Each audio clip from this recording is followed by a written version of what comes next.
Hello friends, welcome back to my channel. आज एक और टॉपिक आपके साथ में शेयर करने के लिए आई हूँ। जो लोग फर्स्ट टाइम मेरी वीडियो को देख रहे हैं, मैं आपको बता देना चाहती हूँ, छोटी छोटी स्टोरीज, पैराग्राफ, ऐसे मैं आपके साथ शेयर करती रहती हूँ, जिनसे हम बहुत सारे न्यू वर्ड सीखते हैं, अपनी वोकैबुलरी को इम्प्रूव करते हैं। साथ ही जो भी ग्रामर दी जाती है, मैं कोशिश करती हूँ कि ईजी वे में आपको एक्सप्लेन कर सकूँ। सो यस, आज हमारा टॉपिक होने वाला है द टॉकेटिव बार्बर की स्टोरी। उसका पार्ट 2 है ये। पार्ट 1 ऑलरेडी मैं आपके साथ में शेयर कर चुकी हूँ। उसका लिंक मैं आपको डिस्क्रिप्शन बॉक्स में और कमेंट बॉक्स में पिन कर दूंगी, जिससे कि इजीली आप पार्ट 1 को भी देख सकते हैं और इसको रीड कर सकते हैं। इसमें जितने भी सेंटेंस यूज हुए हैं, मोस्टली मैंने आपको बताया कि प्रेजेंट टेंस के और कुछ पास्ट टेंस के यूज हुए हैं। सो स्टार्ट करते हैं रीडिंग और देखते हैं क्या है इसमें आगे स्टोरी के अंदर।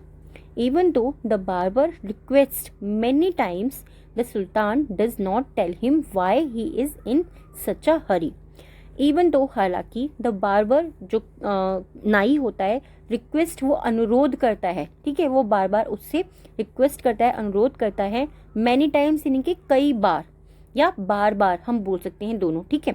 तो हालांकि जो बार्बर होता है, जो नाई होता है, वो सुल्तान से बार बार अनुरोध करता है। The sultan does not tell, जो सुल्तान होता है, डज नॉट टेल, वो नहीं बताता है।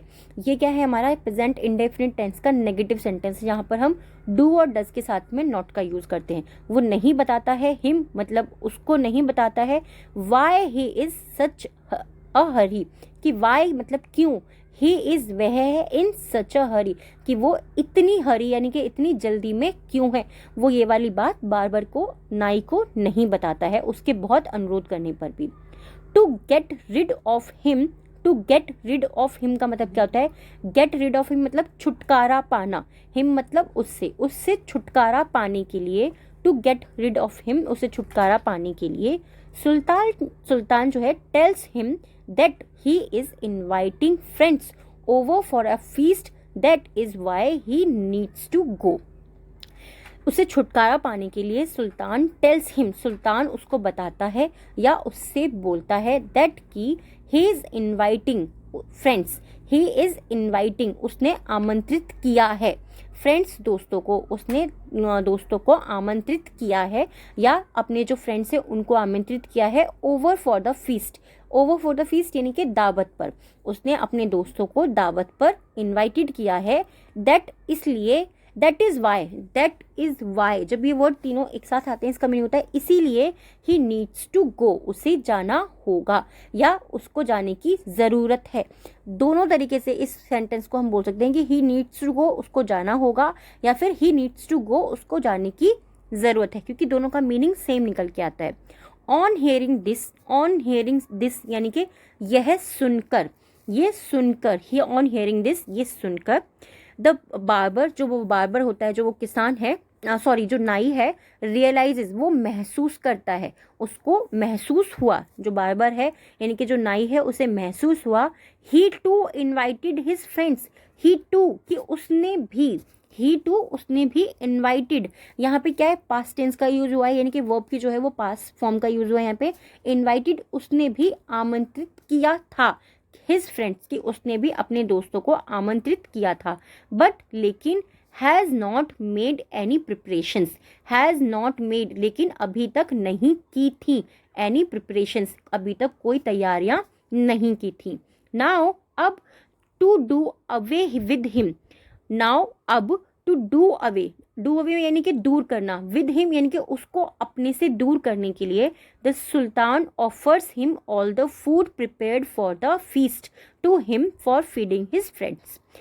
उसको अपने से दूर करने के लिए द सुल्तान ऑफर्स, ऑफर्स यानी कि पेश करता है, हिम मतलब उसको, ऑल द फूड जो पूरा भोजन होता है, प्रिपेयर्ड जो तैयार किया गया है, ठीक है, for the feast, for the feast, for means के लिए, द फीस्ट दावत के लिए, टू हिम उसके लिए, for feeding his friends, for feeding, feeding का मतलब क्या होता है, खिलाना, किसी और को खिलाना, फीड मतलब खिलाना, ठीक है, जैसे कि आपने भोजन बना दिया, खाना है, उसको जब किसी को खिलाना होता है तब हम बोलते हैं फीड कराना।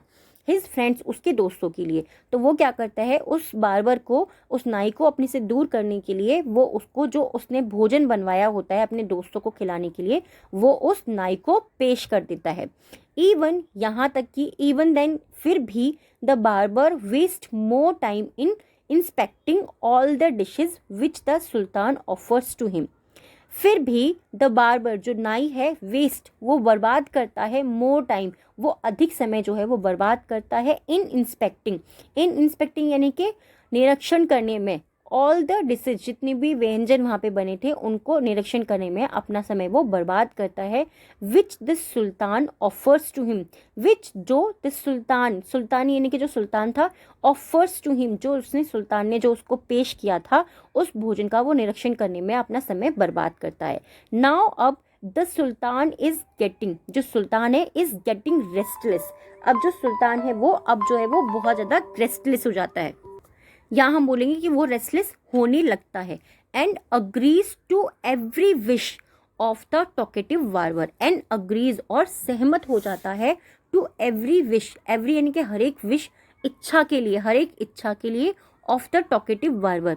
ऑफ मीन्स काकी के, टॉकेटिव बार्बर यानी कि बातूनी जो नाई है या जो बात करने वाला, अधिक बात करने वाला जो नाई है उसकी हर इच्छा को मानने के लिए वो तैयार हो जाता है। After the barber is content, after बाद में द बार्बर इज कॉन्टेंट, जब बार्बर संतुष्ट हो जाता है, कॉन्टेंट मतलब होता है संतुष्ट होना, जब बार्बर संतुष्ट हो जाता है, he start shaving his head and again, he start वो शुरू करता है, shaving his head again, shaving यानी कि हजामत बनाने के लिए, हिज हेड अगेन वो दोबारा से उसके सर की हजामत बनाने के लिए शुरू करता है। यानी कि इतना सब कुछ जो भी कुछ हुआ वो क्या हुआ, उसका आधा सर जब मुंडा हुआ था तभी ये सब चीज़ें हुई। तो यहाँ पे क्या बताया कि वो बार बार इतना ज़्यादा टॉकेटिव है कि वो अपना काम में नहीं ध्यान दे करके और चीज़ों पे ध्यान देता है। एट लास्ट अंत में he takes a break once again, last में ही टेक्स वो लेता है a break, takes a break यानी कि ब्रेक लेना, विराम लेना, वंस अगेन यानी कि एक बार फिर वो विराम लेता है, वो आराम लेता है, ब्रेक लेता है।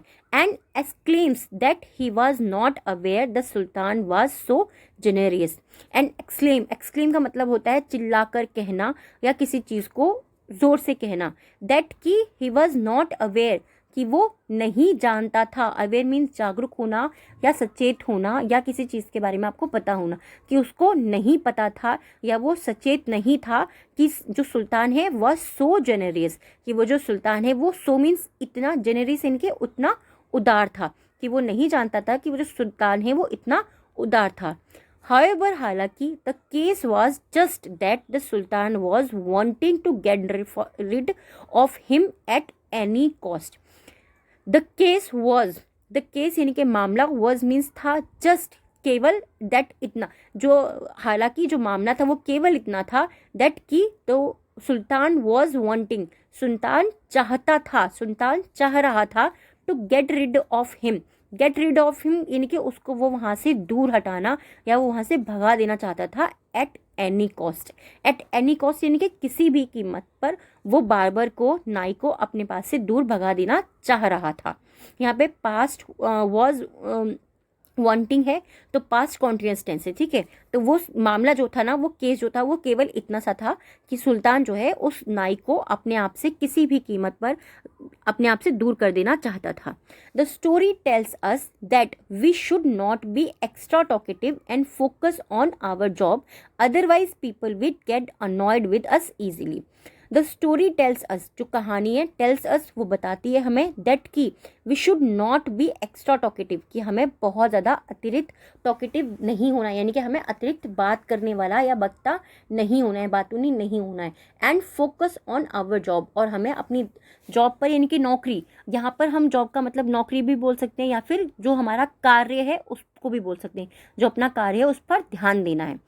अदरवाइज अन्यथा पीपल विल गेट अनॉयड, लोग विल गेट अनॉयड यानी कि नाराज हो जाएंगे, विद अस हमारे साथ, इजीली मतलब आसानी से, अन्यथा लोग जो हैं वो हमारे साथ आसानी से नाराज हो जाएंगे।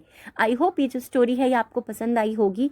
कैसी लगी आप प्लीज़ मुझे कमेंट बॉक्स में ज़रूर बताइएगा। आज के जो 3 वर्ड हैं जिनसे आपको सेंटेंस बनाना है, फर्स्ट है हमारा फीस्ट मीन्स क्या होता है, फीस्ट मीन्स होता है दावत। एंड नेक्स्ट है रेस्टलेस मतलब होता है बेचैन या बेचैनी होना। थर्ड है अनॉयड मीन्स नाराज। इन तीनों वर्ड्स आपको सेंटेंस बनाना है, कमेंट बॉक्स के अंदर लिखना है। आज के जो डिक्टेशन के 3 वर्ड हैं, फर्स्ट है इन्विटेशन, नेक्स्ट है प्रिपरेशंस एंड थर्ड है exclaims. Invitation, preparations and exclaims. I hope ये वीडियो और ये टॉपिक आपको ज़रूर पसंद आया होगा। कैसा लगा है प्लीज़ आप मुझे कमेंट बॉक्स में ज़रूर बताइएगा। Thanks for watching.